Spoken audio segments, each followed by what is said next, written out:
What's up, guys? How we doing? Where are we look? We're looking over We here. got a lot of camera set up today. Stuff going on. So Jeff Beggins, Mike Puma here. Welcome back to another weekly podcast.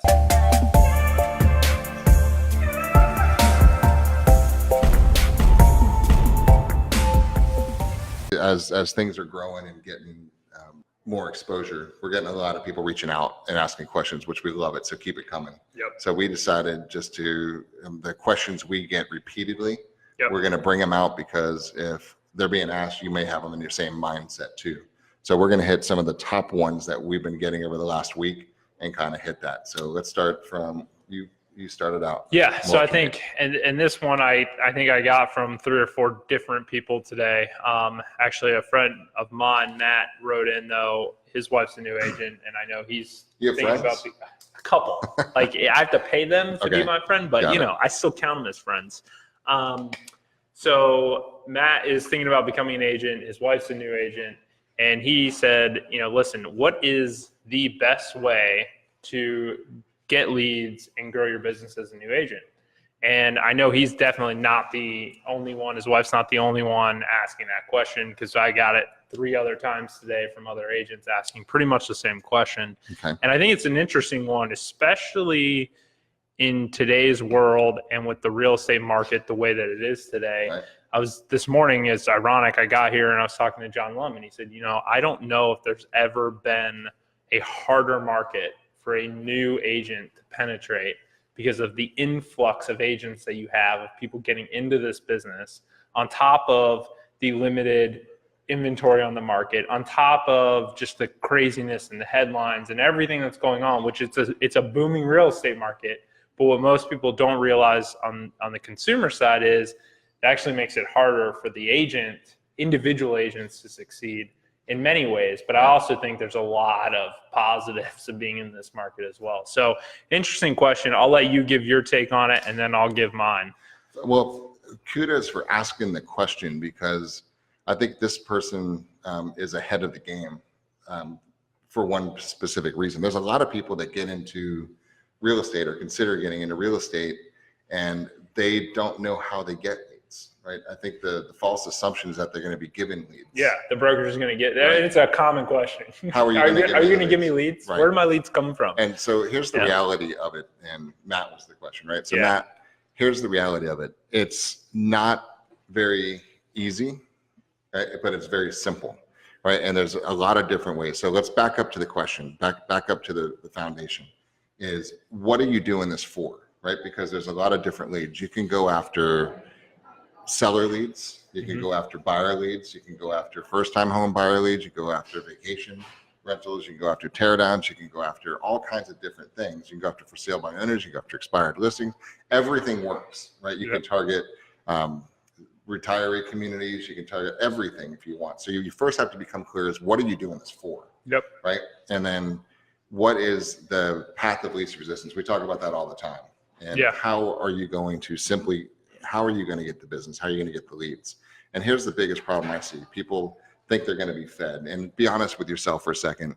If a broker's telling you he's going to give you leads, there's probably a little bit of BS in that story, because he's already got a bunch of agents working for him, and he's probably going to be giving them leads. Right? Well, yeah, I think there's so many red flags when I hear an agent say that another broker told them that. And the reality is, if the brokerage is marketing and doing their job, they're driving leads. We drive leads into the brokerage. We drive a lot of leads. The last thing I'm going to do, though, is sit across from an agent and say, yeah, I'm going to give you all your leads. You don't even need to drive your business. So don't even come here if you're coming. Because there's no way I can. And even if that was the case, there's a cost to that, right? Which means you have to ask yourself as the agent, what is that cost, right? What am I paying to get that lead? Is that worth it? Can I still make money? That's a big thing, even if I am giving you a lead. And then what is a lead, right? Because a lead itself there's 85 million leads generated on the internet, real estate leads every year. Yeah. Right. How many home sales? A couple million? 5 million home sales. So 80 million. So 80 million of these leads are very long term. So I guess the real question you have to ask yourself is, what are you counting as a lead? Well, let's back up a little bit to this too, because let me put the broker hat on for a second. If I've got a lead that I'm paying for to go find, you want it to close. I want it to close. So let's be honest for a second. You're not Am I gonna giving it to a brand give new to agent. Sleazy brand new who's going to probably Absolutely screw not. it up? Nope. Probably not. No. Right? Will you give her your rental leads? Right. Probably. So Matt, the answer to your question is you need to go learn how to generate your own business, right? Because if you're dependent on somebody, you're never going to have a good lifestyle.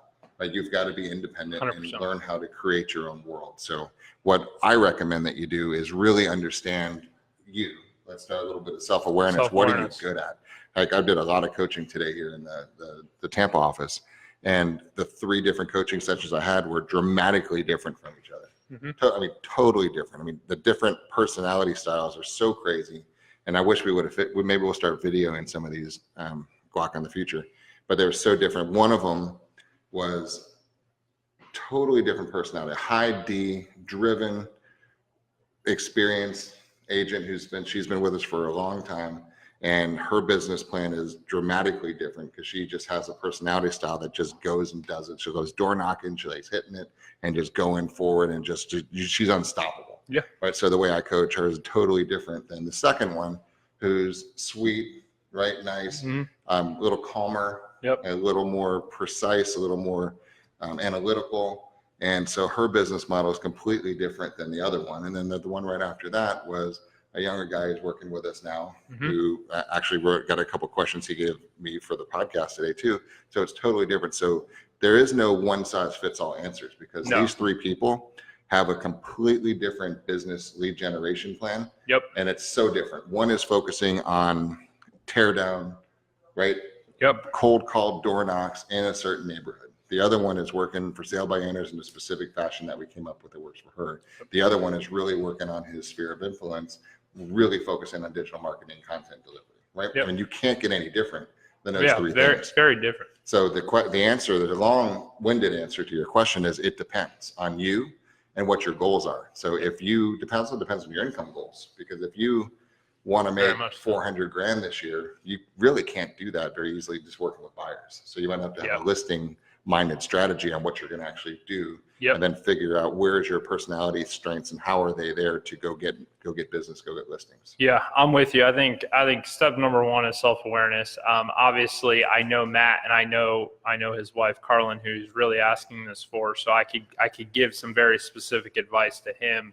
But for others watching, I would caution myself even from giving you generic advice, because it could be terrible advice for me to say, hey, the best way for you to get leads is to go make videos on Facebook.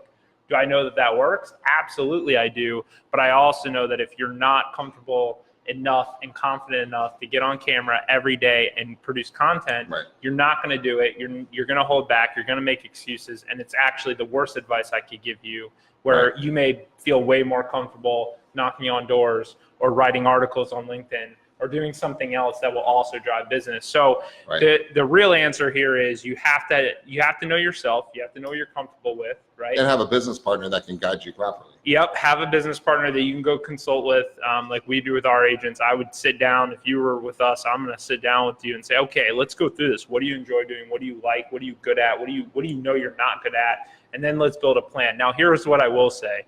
Whether you're doing video, whether you're door knocking, there's one consistent thing, and that is you are creating a process that allows you to do that on a consistent basis, which will get consistent results.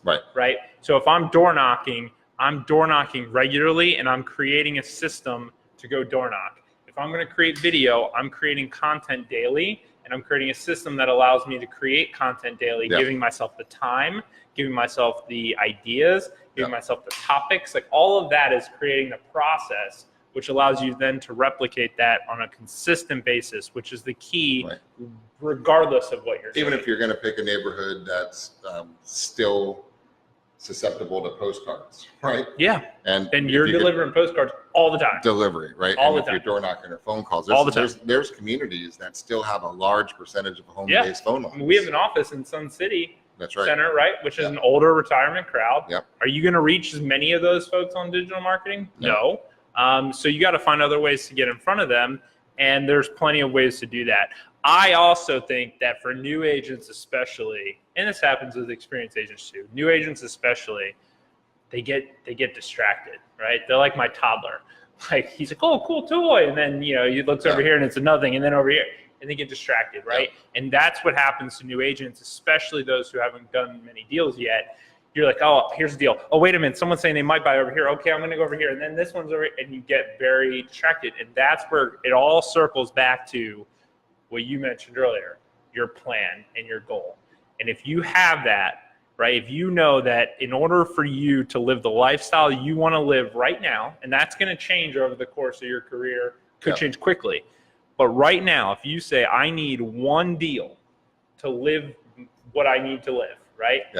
Then you need to focus all in on that one deal. On the flip side, if you say, listen, I want to be the go-to person for $1 million listings, then you should spend zero time building content or knocking on doors of a $100,000 house, right? So you need to understand, what do you want to brand yourself as? What do you want your business to be? And then go all in on that. Agree. Right. Yeah. So I think we've kind of hammered that topic. One last point on that. What we did recently is we have evolved a lot, right, from a brokerage standpoint and into the life betterment aspect. So what we do, and we're happy to share with you this form. We've got a form that's called the Art of Life Betterment, right? And what that does is help you become really self-aware of your personality styles, your strengths, your weaknesses, what your goal, what your schedule is, what's the reality of what you have to work with, and what outcome you're trying to get. And we'll actually help you figure out what works for you. So feel free to hit us up if you want some of that too. Yeah, absolutely. So here's a question, separate question I got, and this I got from Ben earlier, and it's a pretty interesting question. He goes, how do you not be perceived as a sleazy salesperson? And this is an interesting point because we spent a lot of time earlier today about this one. And I think it's interesting because he's very conflicted in his mind about what he is. And we kind of got to the root of what this is because he's very driven, very well-spoken, very well-educated, good-looking, driven guy. He's ready to go conquer this. But somehow in his tribal upbringing, right, he's got a couple of blocks that are sitting there in his brain that are really, really debilitating. Yeah. And what's happened here is he's kind of associated being in the real estate industry as being a salesperson, right? Yeah. And so the conflict there is somewhere along the line. And I was joking with him and said, you were probably a toddler playing with your Legos somewhere around, and somebody knocked on the door to sell encyclopedias or something back in the day.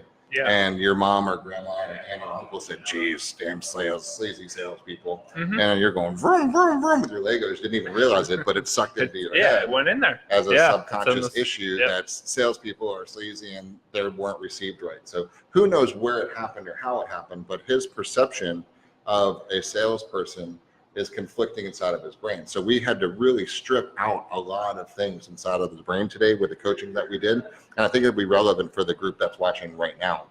And what we actually did was figured out, okay, what are you actually good at? Because if there's a conflict, you're going to be paralyzed. You're not going to do anything, right? Yep.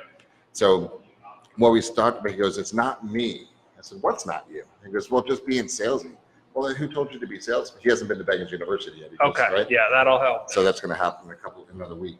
So when he goes through a lot of this, we'll that'll help clear. A lot. But for those who haven't been able to go through the Beggins University class that we do, and we spend a lot of time on this one. Yeah. So when he figures out that, first of all, nobody told him to be anything. Right? There's no descriptions at all. And whoever labeled him as you need to go out and be a salesperson is dead. So for example, we got a little closer into reality.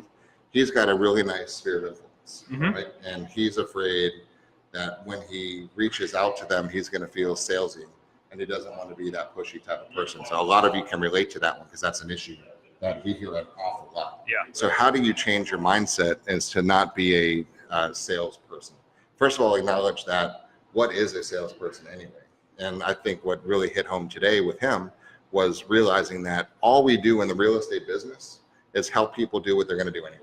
Yeah. Right. So we're not selling face cream or pushing anything. There's nothing I can't talk you into moving, right? No. I cannot talk you into selling. I can't talk you into buying. The only way you would ever move is if something happened in your life that was exciting enough to cause you to say, I'm going to move. Yeah. Right? or not exciting enough to cause you to say you had to move. Right. That's life. Yep. So when that's going to happen, you have a choice to make of who you're going to have guide you through that process. So the mind shift inside of Ben today was, you've got these friends, and inside your friends, we're talking about a cool stat this morning at our sales meeting, that the national average unemployment, when we talk about unemployment rates in global macroeconomy, we started talking about unemployment rates this morning. And Joe brought up that, there's a 4% of the population is being relocated at any time in the US right now. So 4% is moving. And those people are able to claim unemployment. So there's 4% of the world is moving at any time. Yeah. Right. So interesting. So in him, he said, how big is your sphere locally in this neighborhood, in this marketplace? And he had about 600 identified people on Facebook. He had a lot larger following, but in Tampa, where we are, only about 600. Yep. So I said about 4% of that. Right. So right now in your world, there's 24 deals swirling around. They're not thinking about you at all. So what we did is we started talking about and say, okay, how do we reach these people to let them know that you're here? How do you raise your hand and let them know? Because in the event they were to sell, they deserve to have the ability to get great representation. Yep. They deserve the right to have amazing marketing and guidance and protection and just everything that we offer. And so it's really rude for him not to let his friends know that he exists in this world. Yeah. We did a great example this morning, which kind of drove home too. We had one of our properties just put on the market yesterday. We had we have 5 offers on it already last night, and 3 more showings going on today on it. Jeez. And the agent's a newer agent. She's done, I think, 7 deals with us in the last 3 months, right? Wow. And this is her first multiple offer situation. So she calls up and she says, hey, how do we handle this? I need some advice. So we went through the whole deal, and I said, first question, who do we represent? Are any of these offers yours? Right? Yeah. Are any of them in-house? Are they co-broke agents? So that changes, of course, because of the agency. Yep. And how do we represent it? So in this particular case, we actually went through a long list of things we were able to do for the seller to really beat up the other side pretty badly. Wow. So we shook up all 5 people and did that. And I said, now at the end of this example, I said, now the only reason we were able to do this is because we're able to represent that client at the highest level. Right. So then now back to Ben's original question, I said, how many of your friends would appreciate knowing that you can actually handle them in that professional manner with great ability for representation? And he said, absolutely. I said, how many of your friends don't know you're able to provide that? And he said, all of them. Right? I said, so now it's your obligation to reach out there and start telling people that you have an opportunity, so those 24 people that are doing something at least know that you're an option for them right now. Yeah. Right? I think it comes down to 2 major points for me. One is, if you do not want to come across salesy, stop selling and bring value. Yep. That's it, right? And until you can truly wrap your head around that and focus on bringing value and not selling, then you are going to struggle getting over that hump, right? That's right. And so to your point, if he texts all of his friends and said, hey, I'm in real estate, can I help you move, right? He's going to come across as being a little salesy. Yep. If he starts creating a same video to all those friends and say, hey, for any friends and family that might be considering moving, I want to just let you know something you probably don't know. And he explains single agency to them versus just even the story that we talked about this morning. Or the story, and gives an example in a 30-second video clip and posts that organically for free out to his network. And then maybe if he knows a friend is moving or thinking about moving, directly sends that message to his friend, either Facebook messages it or texts it to them. Now he's bringing value without saying, hey, call me, right? Yeah. And I promise you, if he does that on a consistent basis, or anyone watching brings value to your community on a consistent basis, you don't have to ask for anything. They will come to you. And that is brand. That's right. When someone decides they want to come to you without you asking for it, brand. It's not sales at all. That's it. You didn't do anything, right? And to Jeff's point, by not doing that, you're doing your friends and family a disservice. Like, these aren't strangers, right? These are people that are going to be going through one of the largest financial transactions of their lives, either buying or selling, and you deciding to stay out of it because you don't want to be pushy is going to potentially put them in the hands of someone who's not as capable as you or doesn't have the tools in their toolbox that you have, right. And therefore you're doing them a disservice. So to me, it all comes down to, if you don't want to sell, don't sell, you shouldn't sell, bring value, and in return, you will get customers because they will stay with you and they'll trust you and they'll like you, and then your business will skyrocket. Right. Same thing if you're working for sale by owners or expireds. Or it doesn't matter. You can, hey, you want to list with me? That's a sleazy sales. It's what every person in the entire world is doing to them, because they don't know how to bring that. Instead of saying, hey, what is going through the mind of a for sale by owner? Why would I do that? Well, maybe I want to save money. Maybe I just believe I can do it myself. Maybe the industry as a whole has allowed me to believe that I don't need an agent because they don't do very much. Because I read that there's an inventory shortage, so I therefore might be able to people, all my realtor friends are telling me that, here's the reality. If you think that for sale by owner does not know a realtor somewhere or heard from one, then you're out of your mind, right? Everyone knows somebody in real estate. The question is, why didn't they call that person? Well, they either don't trust them, they don't like them, or they've read so many headlines that homes are selling within hours that they don't even need a real estate agent, and so they're going to give it a go. That's right. But I would argue that at some point during that transaction, most of them realize, oh shit, right? I should not have done this. And when they have that moment, you want to be the person that pops in their head. And the only way that's going to happen from the other 15 realtors that reach out to them is if you're the one who reached out to them and said, hey, Mr. Smith, I don't want to sell you anything.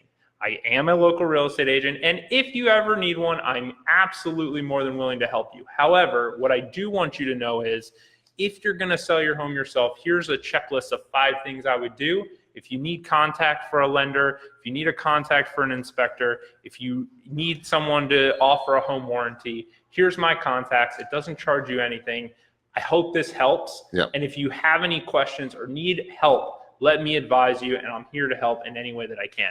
That brings value without asking for a single thing in return. Yep. And believe me, people, when you do this, right, the first few times you do this, people are like, no, wait a minute, there's a catch. There's something here. He wants something. The reality is they know what you want. They know that you want to be their realtor, but when you don't ask for it, and that's the big thing. Yep. This is where people screw up. They bring value, and then they hit them with that right hook and ask for something. No, hold yourself back. Don't ask for it. Because when you don't ask, then it's like, wait a minute. He didn't ask for anything. And then when it keeps going by and you keep giving them contacts and you don't ask for anything, it throws them into a loop. And then finally, when they need something, that's when they're going to reach out. Changes the game. So that is the anti-sleaze factor. Yes, 100%. Okay, so I thought this one was interesting. This came from one of our agents, Marilyn. She asked, how do you handle a buyer who wants to see every home on the market, but then chooses none of them to make an offer for and literally doesn't buy anything and essentially just starts back at square zero?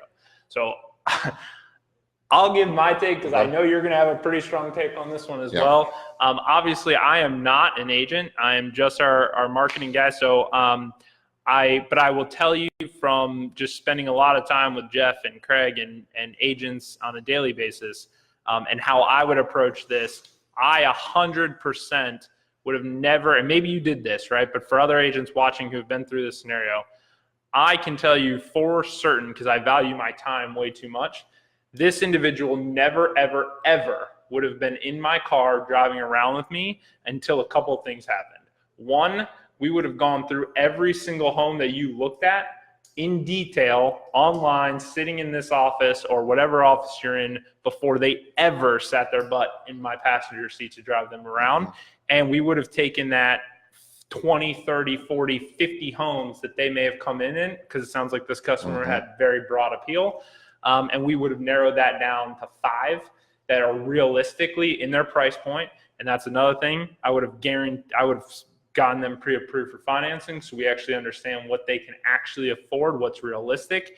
And then, are they being realistic? If I want a 5,000 square foot home with granite and upgrades and all this stuff, but my budget's 200 grand, well, I'm going to have a hard time, right? So now it's time to have a real conversation with them on, you can't afford what you want. So we got to compromise here somewhere, but you can't have that conversation unless you know what they can actually afford. So point being is it sounds like, and maybe you did, it sounds like from the question, there may not have been enough groundwork done with these individuals before they ever got in your car. And then you have undecisive buyers that you're showing and spending all your time on. And then the very short answer, which would probably be Jeff's real answer, he'll probably give a different one here in a minute. His real answer would be stop working with buyers and just focus on sellers because you can make more money and you don't waste your time driving them around. That's the short answer. But for those of you, it's inevitable. You do need buyers to help drive your business as well. That's my take. Well, here's the issue with this. There's two types of people out there. There's in the buying side, there's buyers and then there's lookers, and they're identical. Right? They're extremely hard to differentiate between. I mean, if you line them up next to each other, they look exactly the same. And so they're able to really confuse the hell out of real estate agents because they look like buyers, but they're really lookers. So how do you determine the difference? And that's number one, is by asking real questions and connecting. Now, here's where, let's go back to connection for a second, because there's value and then there's connection. Let's talk about those issues. The value, the issue that I saw as the problem in this particular question is the value that that buyer / looker placed on the agent, right? So if you're watching and you've shown people a ton of houses, you have totally missed the boat, right? And you screwed up, in my opinion. Of course, these are just my opinions. And I should have that disclaimer on here. This is not of anybody else's, but my opinion. Everything is just an opinion. So my opinion is, if you're just driving people around and showing them houses, then you're a commodity. A monkey could do that, and I could open a house with my phone and let you in and talk to you via FaceTime. It's not opening a door and showing a house is not really the value, yeah. Right? So it's setting the rules up front and saying, look, here's how I run my business. And Marilyn, I know you're a great agent, so I know you do this most of the time. So say if Mike's my buyer, I'm gonna say, Mike, here's how we run this business, right? You do want to buy a home, right? And I'm going to ask you the questions that we teach our sales force to ask. And I'm going to get you qualified with our loan company. I'm going to get all the lifestyle profile questions answered. I'm going to know what you really want. I'm going to ask you all the questions. And then the next step is, like you said, we're going to go into one of our buyer theaters. We're going to go walk through. We're going to take a look at all these homes. We're going to look at hundreds of them online. You're going to tell me yes, no, maybe. And we're going to narrow it down to 3, maybe 5. That's it. And then I'm going to call and we're going to ask and we're going to go see all 3 or 5 of those homes. And I'm going to ask you to pick one and buy one, right? That's how this is going to work. And then are you ready to do that process? And if you say, no, maybe I don't really know if we want to buy yet, great, right? Now my business plan changes. So now maybe I put you in my incubation lead funnel, which is different than my buyer lead funnel. Yep. My buyer lead funnel requires me to run my business like a business a different way. And then an incubation is important too, because if I ignore you during your dreaming phase, you're going to ignore me during your buying phase, right? So the question is, where are they in this process? Because if they're just looking around, they're in the dreaming phase or in the investigation phase. And I'd much rather investigate online than investigate driving around. And you also have to have the conversation that here's where my value lies. Here's agency. Here's how I represent you. Here's my negotiation skills. You're basically getting a Jedi master badass ninja, right? To go make sure you get the very best home, that you're taken care of, that it's in great condition, you get the base loan program, and then everything goes smoothly. That's what you're getting from me, right? So once we have this rule up front, I feel comfortable with you seeing my value. I might send you and Courtney into different neighborhoods on your own. You guys drive around that neighborhood. You guys drive around that. You tell me which neighborhood that you want. Go to an open house. Here's a stack of my cards. The first thing you say is, I'm represented by Jeff, right? Now, if I've done my job right, you're not going anywhere because my value is waiting to happen, right? Where a lot of agents screw up is their value is, let me show you around, right? Dead. You're dead. You are a dime a dozen. There's no value. You will get screwed. You'll get walked all over, and you're going to have a frustrating business. Because I shouldn't even say business. You're going to have a frustrating, whatever you want to call it, because it's not a business. But those of you who are really running one or desiring to run your business like a business, you need to set the standards up front, and you need to tell people how it is and say, look, this is how I run a business. Do you like it? And if you don't, bye. Right, in a nice way. Or, you know what, let me introduce you to Sarah in the office, because she has no standards whatsoever and she'll waste all of her time, but I don't do that. Right? That's the question. Maybe don't phrase it quite like that if it's someone in your office. But you get the point. But I get your point. But you have to figure out and set the standards right up front as far as what's acceptable or so not. I guess to that point, I truly am asking, in this particular case, it sounds like this buyer has now wasted her time at least more than once, right? So at some point, does it make sense for an agent in this situation to go to that buyer and say, listen, I get it, right? You're uncertain exactly what you want, and you want the perfect house, and that's what I want for you as well. However, I want to help you do this, but this is essentially wasting my time as well driving around. So let's narrow it down, because at the end of the day, this isn't good for the buyer either, because at some point, if I go into a store and there's a million options of the same type of product, I get overwhelmed, right? But when you go into a grocery store, it's why they only have 3 or 4 different ones of the same type of product, because they want you to have some selection, but not to be overwhelmed. I feel like at some point, this buyer is going to get overwhelmed and then not even know what they want, which is only going to make the problem worse. Yeah, but this all gets fleshed out in the pre-qualification phase of the business process, right? Where I'm going to say, look, right behind us is a map of our marketplace, right? Mm-hmm. And you can live anywhere here, right? Anywhere. I can find a house. If you're in the $400,000 price point, $500,000 price point, I can find you some. We're in Tampa Bay right now, so and for $500,000, you can live anywhere in Tampa Bay. Mm-hmm. I could put you in anywhere. True. Yeah. So that's overwhelming. That's a huge problem. Where's my value as an agent? There is none. So what I need to do is actually say, let's discuss lifestyle. Right? What do you like to do at night? What do you like to do in the weekends? How important is shopping to you? How important is after hours? What do you do? Do you bike? Do you kayak? Do you fish? Do you walk? Do you hike? Do you do sports? What do you do? Right? And then tell me more about lifestyle. What do you guys like to do? How about schools? How about all these things? And then me knowing my market, I know, now that's a big key, me knowing my market, I know which neighborhoods or which areas might fit your lifestyle. Now, if you're an agent and you don't know enough about your marketplace, then that's your fault. Yeah. Okay. Then take some time and learn your freaking market. Because if you can't, with confidence, tell him where you think a cool area satisfies his lifestyles. Based on price point, lifestyle, everything. Everything. Because me getting to know you and what you want to do lets me put you where you need to be. Does that make sense? No, it makes But perfect if sense. I don't have enough guidance to give you, where's my value? You're going to go call whoever you find in the neighborhood you end up finding the light, because I haven't pointed you in the right direction. Yeah. So that's where the value in this thing costs, is saying, hey, look, here's the different areas that we can go live in. Yeah. All of them, from what you're telling me as far as what you like to do, I'm thinking over here and over here satisfies a lot of your needs. Why don't you guys go drive around here for a while? And why don't you drive around here for a while? Let me know which gives you a cool vibe. And then once you find the area and the light and the location, then we'll start looking at houses. I can find you a house in any one of these areas. That's not the issue. But the issue is the area. Yeah. Right. So you tell me which location, and I'll find you the right property. And I'll tell you the pros and cons from everything from what I know about you. And we'll go do that. Right. That's where the value comes in. And then once we find the location or the town that you want to live in, now I'll narrow it down to the homes, because you're talking to my mortgage guy.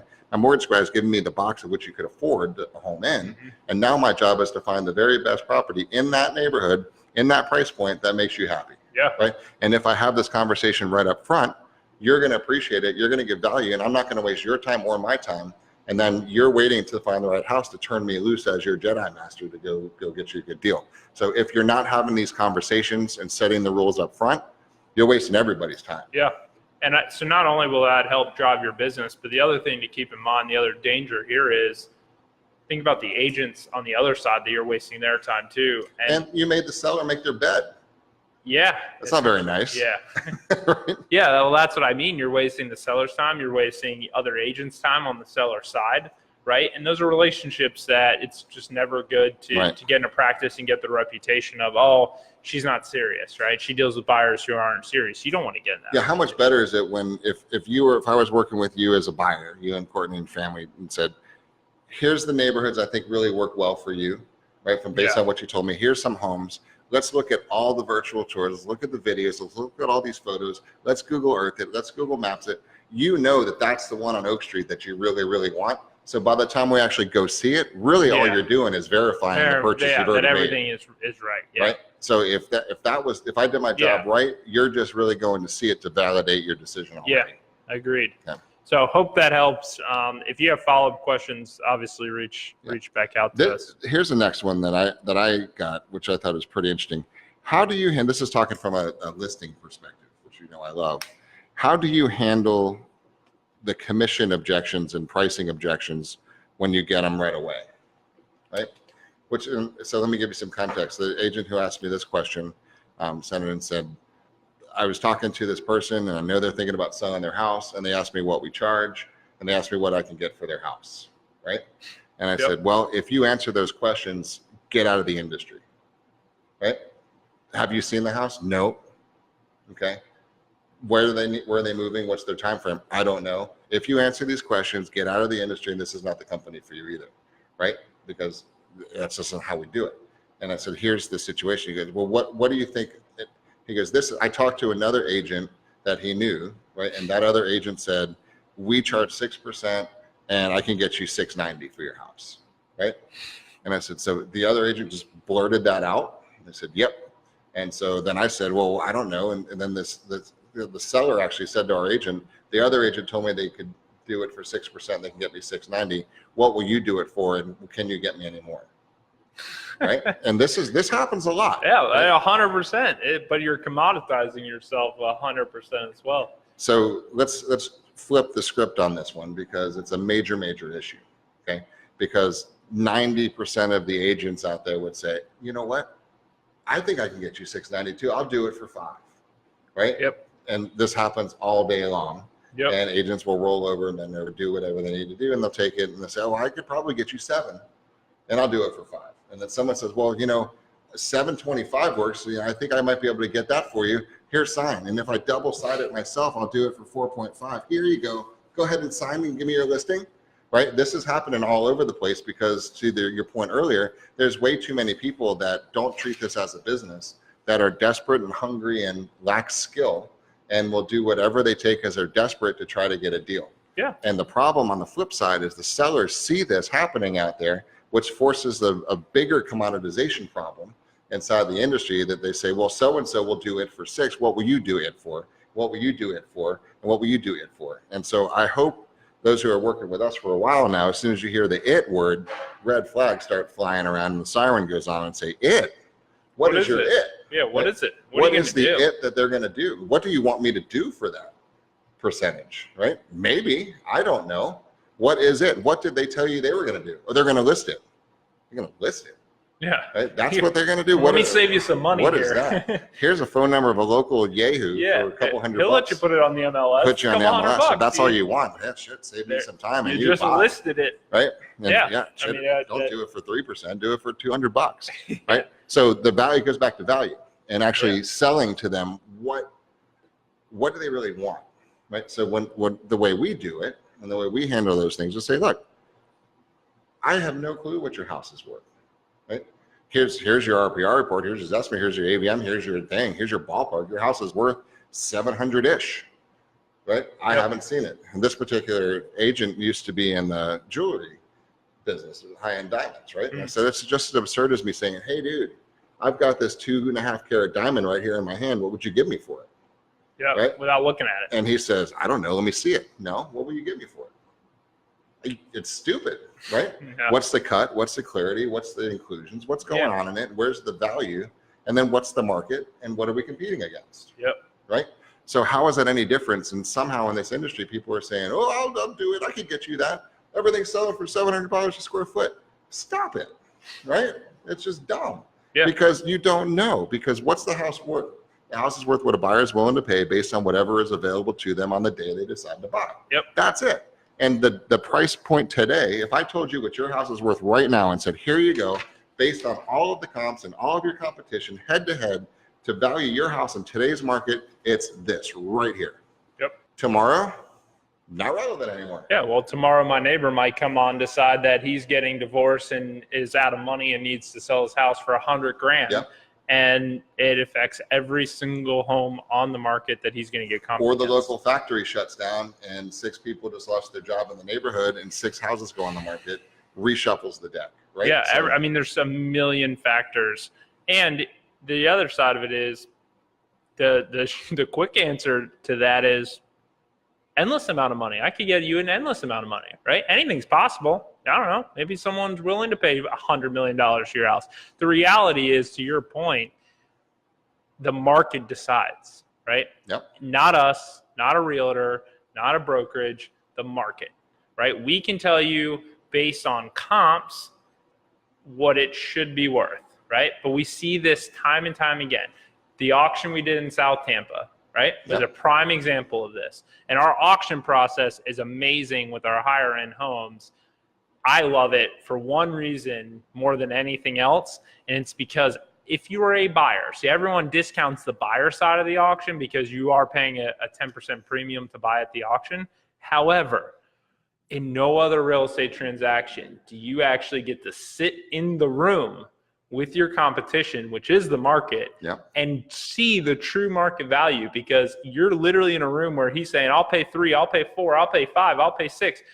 But you're seeing what someone is actually willing to pay for that piece of property. That's right. And that's the market. That's the price, right? It doesn't matter if everything else around them sold for 1. Now, obviously, the comps are going to affect appraisal if that's necessary and it's not a cash deal. But the auction property we had in South Tampa, we all initially thought, just based on stuff. Now, it was a difficult property to comp, right? Because it was a 1925 bungalow that had been ripped to the studs and completely redone. It was absolutely gorgeous, right? In Plant School District, it had everything, all the bells and whistles. All of us, including the best we could, thought it was going to be $400,000 or $500,000 house. We went through phase 1, phase 2 of a market, and the market decided that it was worth closer to 4. Right? Not as much as we wanted. Numbers are up, but the concept is there, Yeah. So obviously, at the end of the day, the market decides what something is worth. Not us, not your real estate agent, not a brokerage. But if you want to keep telling people what you think the house is worth, go ahead, because it really makes it a lot easier. You're just lying. We appreciate that a lot. But if you like to bring some value, be honest with the people and stop spitting out pricing, because unless you're the one buying it, it's a priceless asset, right? So we know what we think is going to attract a buyer, who ultimately determines the value, right? The buyer says what he's willing to pay, but the appraiser backs it up. You could tell the background. And also it depends, if you come to me and say, I need to sell your house, first question I have for you is why? Right? The second thing I say is don't sell it. Keep it. If there's any way at all you can keep your house, keep it. It's the best asset you've ever had. Hold it as long as you can. It will appreciate. It's a phenomenal hold for you and your family. Don't sell it. Right? And if there's a way that you don't have to sell it, hold it. Thank you very much. Goodbye. See you later. If you say, but I'm moving to North Carolina and I need the money, well then let's sell it. Right? The question is, how quickly do you need to sell it?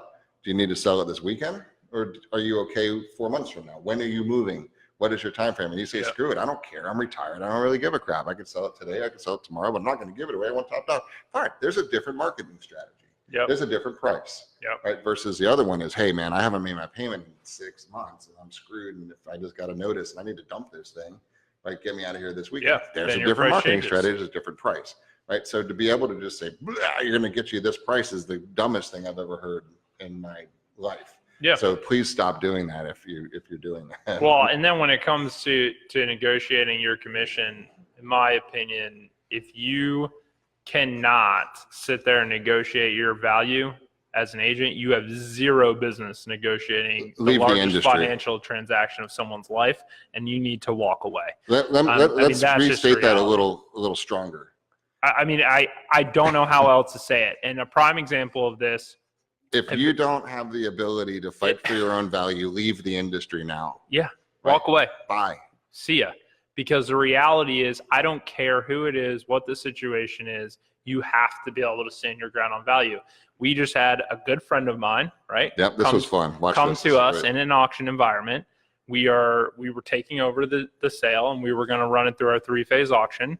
And they had the home listed for 8 months at 5%, right?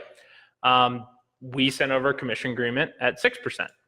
And obviously the seller came back and said, well, wait a minute.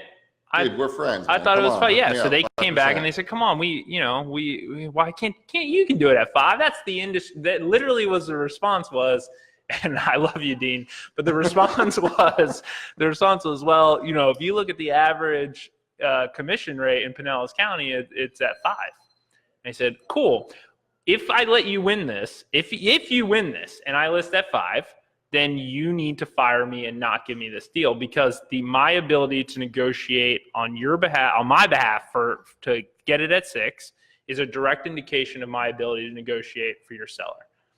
Just is, right? That's right. And if you win and beat me on my own value, then you should fire me, because I should not be negotiating on behalf of your seller. Because I'm going to roll over on your value in a little bit. Because think about it. Someone's going to say, "Hey, tell them I'll give them 860." Mm-hmm. And you're going to say, I think it's a good price. Right? Fire me. Get me out of here. Yeah, I don't deserve it. No. And the ultimate outcome there was they accepted the 6. There you go. So, it all comes down to are you going to get pushback? Absolutely. You're going to get pushback. You're going to get people that want you to do it for free. Right. And that's largely our fault in the industry for allowing that to happen. But the reality is, if you do not have the ability to fight back on that, you do not belong in the industry. That's right. So that's a good one, very relevant one. Hopefully you took something away from that. Okay, so we also received one. This is more, I guess, up my alley, but someone asked, they're trying to grow their Instagram following for real estate purpose, and they asked what the biggest hurdle we've experienced as a brokerage so far trying to grow our following, specifically on Instagram. I initially, my feedback here would be, why are you growing it, right? Why are you so focused on the top number of how many followers you have? Mm-hmm. And I would want you to dig into that. Like, what's causing that? Why do you care, right? Do you care? Right. Is it an ego thing, right? Do you want to be able to tell your friends that you have 1 million followers on Instagram? Are you trying to get to the point where you can monetize your account and get companies to pay you to, mortgage companies and lenders to pay you to endorse them? Or where they're Yeah, like why are we so enamored by that number? Because I personally don't think it matters, right? I really don't. And I can tell you from our experience, it depends on your game. If your goal is to get free hats, it matters. Right. And that's what I mean is once you understand the why, yeah, then you can build a plan around it.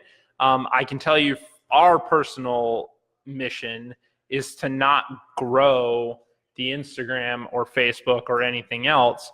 Does that happen? Yes. Is that nice? Yes. But I like to see it organically. I will never pay to get followers. We're not going to do any of that, because the top line number to me does not matter. What does matter, and what I do want to see a growth of, is the content that we're posting. What's the engagement level, right? Are people watching our videos? Are they engaging with the posts? Are they commenting? Are they liking? Are they actually seeing our stuff? Because the only thing that I value is attention. And I respect people's attention more than anything in the world. And that tells me when they engage with it that we're actually producing stuff that they care about. Right. And that makes me know that we're headed down the right path and we're actually providing value. So for me, and as a brokerage, I don't care if we're growing. What I do care is that our engagement level is growing, and that's really all I focus on. The top line number does not matter. And I could tell you that from what I see from a quantifiable standpoint, which is important from the business, is the caliber of follower is important. Oh, for sure. And the quantity and the quality of the people that have been migrating or being attracted to our brand is the most important thing for me. Right? Yep. And I watch that happen, because it's kind of cool, because you pretty much self-select. I mean, you guys know what we are. There's nothing but raw realness, and some like it, some don't, doesn't matter. But I think what's kind of cool about all of this is you're able to kind of reach out and just show, here's where we are. You like it? You want to hang? Let's hang some more. Yeah. See what we can do to help you. We're able to build by producing content daily. And if we have any brokerages, and this works at the agent level too, but especially brokerages, if we have any brokerages watching and they're trying to figure out why we're doing this, or how it works, or why it's important, why would we invest the money and time, the reality is we're building relationships, whether they're local, whether they're in California, and global now. It's and it's global, right? I'm getting friend requests every day from other Century 21 brokerages in France and all over, and that's really cool, right? I really appreciate that. But what the main goal here is, I want to build relationships in one way or another, right? And obviously there's some monetization to that. If I can build a relationship and bring value to an agent in California, and I stay top of mind with that brokerage or that agent, and then her best friend decides that she wants to move to Tampa, chances are she's calling me. That's right. Right? And so there's a monetization component to that, but that's not why we're doing it. We're doing it as well because even locally, we've had a few interviews recently where they've watched our content, and before we even met them, one in particular literally felt like we had known the person, and they walked in feeling like they knew us because they had engaged with our content. And then now you're having a completely different conversation on a completely different level with that agent than you are if you had never built anything for them. So that's the real purpose. And that's what you're doing to your network too, from your posting into and that's exactly what you're doing with your posts. You're trying to build a relationship with your following. So I would focus more on depth within your current following rather than being so focused on growing the top line. That's right. That's some good questions. Yeah, I mean, obviously there were more that came in. So if we didn't answer your question today, I'm sorry. We got to as many as we could here. But, if you do have specific questions that we can answer, feel free to reach out to us on any of the platforms. We're happy to answer them. And obviously we'll do this again and hopefully hit more. That's right. And if you haven't seen it on Beggins3.com is a website where we have all of our content. In any way that you want to consume it. Podcasts, so you can listen and just straight listen to the voice. You can watch any of our video content or go live. So very good. And send some comments, like it, share it, do what you can do. And we appreciate the following. And absolutely. Hopefully bringing you some value. Let us know and talk to you soon. Thanks guys. See you next week. Bye.